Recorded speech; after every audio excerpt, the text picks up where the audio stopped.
me in a few lines to offer a quick synopsis of the life of Job.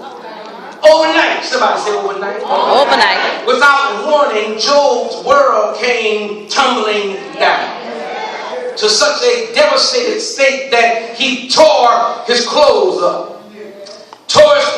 And in one swoop, he was rendered childless by a traumatic and tragic situation.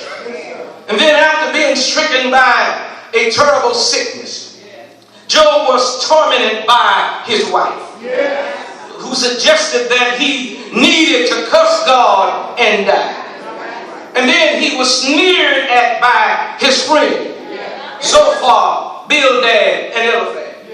Y'all know y'all have three of those in your life too. If y'all don't want to say amen to me, just look at your neighbor, don't touch him, say you have three of those too. In fact, his three friends sat in his room looking at his bed for 7 days before they even opened their mouth. And in fact, his three friends informed him that he must have done something wrong or God wouldn't be punishing Destry like he is. So they called him phony, like I've been called. They called him a hypocrite, like I've been called. I told you I was preaching to me. All right. Life was difficult and unfair at that time. But just like Job, you too can go from fortune to misfortune, from calm to calamity, from blessing to cursing, from acceptance to rejection, from prosperity to poverty. Y'all not gonna pray with me, I see that. No one can argue the point that life is punctuated with hardships, heartaches, and headaches. I'm going to say it again. Life is punctuated with hardships, with heartaches, and headaches. And Job sunk lower than any other person, yet he epitomized trust in difficult times by demonstrating consistency of character. Job's life is a great example of maintaining a solid trust in God. No matter what the circumstances are, Job is proof. That's it. That you can go through it. That's it. And still be standing. That's it. That's it. Just hit somebody and say you can go through it and still be standing. Preach, Come on, tell somebody else on the other side. Say you can go through it and still be standing. Go through it and still be standing. Preach, Pastor. So with that being said, I have some questions for you. The first question is, what was it about Job that enabled him to overcome his insurmountable problems? What was it about Job that made his victorious comeback possible because of his faith, even when everything was falling apart? You see, when Job experienced undeserved suffering, how was he able to make sense of his suffering?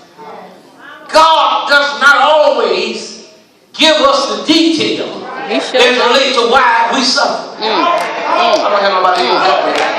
I'm going to say it again. God does not always write you a manuscript on why you are suffering. But he has provided a manuscript on how you get through your suffering. That's it. You're not going to help me here? Well, one of the first ways he was able to do it was because of his unwavering trust in God during the most difficult setback of life. I tell you, life will bring setbacks. You see, the first sentence of Job, chapter 13, verse 15, the BA clause says, it has been interpreted in various ways. The scholarly variations of the text notwithstanding, this is undoubtedly one of the most famous lines in the book of Job, if not all the Bible. That's it.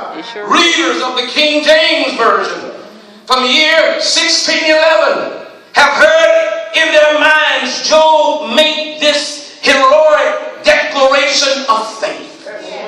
Though he slay. I wish I had somebody here. That's it, Pastor. That's it, Pastor. Though he slay me. That's it. Yes. Yes. Will I trust in him. Now, the word slay means to assassinate. It's a harsh word. It's very violent in its tone and sound, but contextually and grammatically, of course, Job did not mean it literally, because he was alive when he said it. He was using strong language because that's how he felt, as though God had struck him dead. And some things you can go through in life, it'll make you feel that God has healed you dead. Folks walking around looking at you, ain't that bad? Oh man, look at what she went through. Look at what they're going through. Folk consider you dead. Folk will leave you when they think you're dying. Y'all don't want to talk back to me, because they can't see what God is doing in your life and in your ministry and in your plan. Sometimes God has to do some things for some other things to take place. But tell your neighbor, say, neighbor, don't you leave me because I look like I'm on life support. I want you to know I'm coming out of this thing. Yes, I am. I'm coming out of this thing. I'm coming out with power. I'm coming out with my hands up. I'm coming out with a greater anointing. I'm coming out with more power.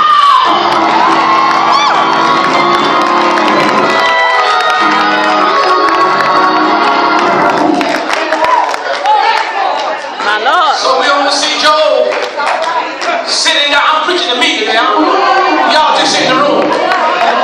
So we see Job sitting down on an ash heap, scraping off the corruption of his lingering soul all over his body. But Job saw nothing to cheer him. He saw nothing to comfort him. He saw nothing. And while he was in his pain and in his anguish, God gave him a powerful revelation. He gave him powerful illumination, revelation. And that was, Job said, I lost everything. All my children, all my shares, gold, cattle. I got the notice from the stock market. I'm broke. Y'all want to talk back to me? Yes, I'm broke. I'm done. And worst of all, my wife, who I thought had some sense. I knew there was a lot of fools in the land of Earl, but I didn't know I was married to a fool. And when you get to this place, Job says, I know she said all the cussing and dying. I know it looks like I'm not going to come back from this. But I've come to the resolve to know that the Lord giveth. Jesus. And the Lord takes it away. Yes, God. Blessed Yes, Jesus. be the name. Yes, Jesus. Y'all gonna let me preach? I'm gonna preach that. Thank you, God. Of the Lord. He said, blessed be the name of the Lord. That word blessed Bless. comes from the Hebrew word ooh, where we get the English word eulogy. And eulogy simply means to say a good word about somebody. That's what they do at funerals. So whenever you're going through your test or your difficult time, just start preaching God's funeral. Just start saying good things. Y'all don't want to help me out. Just start telling the Lord how good He is. It's hurting me, Lord, but you're still good.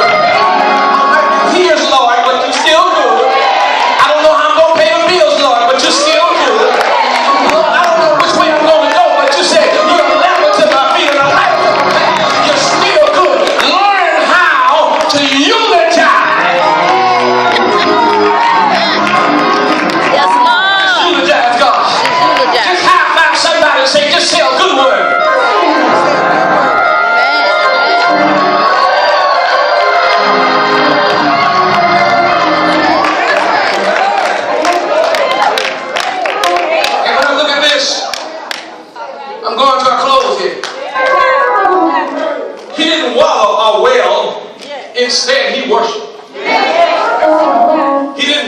He said, well, you know, I'm not going back to church until I get myself together.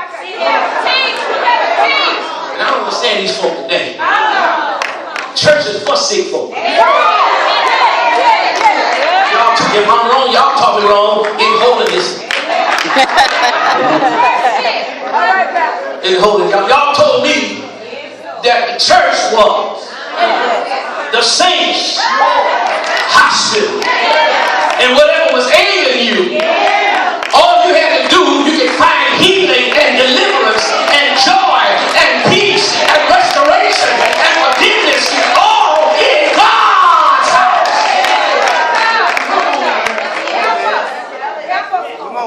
So Job spoke well of God in spite of what he was going through.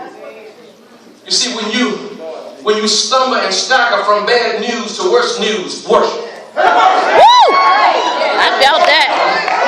Satan wants to take you out with trouble and trials, worship. My God. When others have buried you under a judgment of failure, worship. And in other words, I don't care what you're going through, you got to make sure in your mind that come hell or high water, for God I live, for God I die. I'm going to worship him. I wish you would high five about 7 people and say, worship, worship, worship, worship, worship, worship.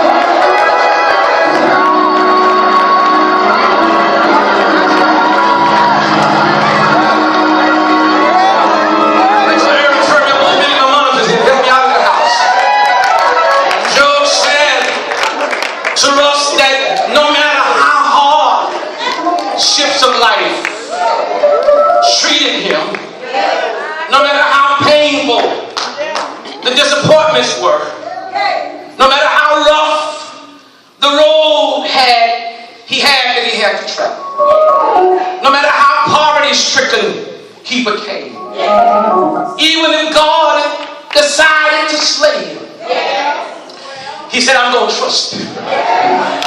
Big Mama said it like this, I will trust y'all talking in the Lord until I die.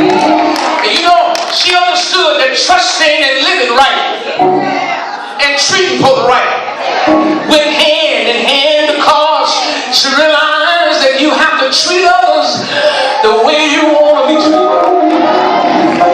Y'all not hearing me? And so I just want to leave you. I know we've been hearing in our life that God will not put more on you than you are able to bear. But I came to tell you that's really not the truth. Y'all not going to help me. I see that now. I'm by myself. I'm in my zone. Help me, brother. Just help me. If you just help me preach, I believe I get delivered. Yes. That's really not the truth. Now, what did you say, Pastor? I said, I know all our life we've been told that God won't put more on you than you're able to bear. But I want to tell you, that's not the truth. Yes, why, Pastor? Many times he dropped a heavy load on me, and I wasn't able to bear.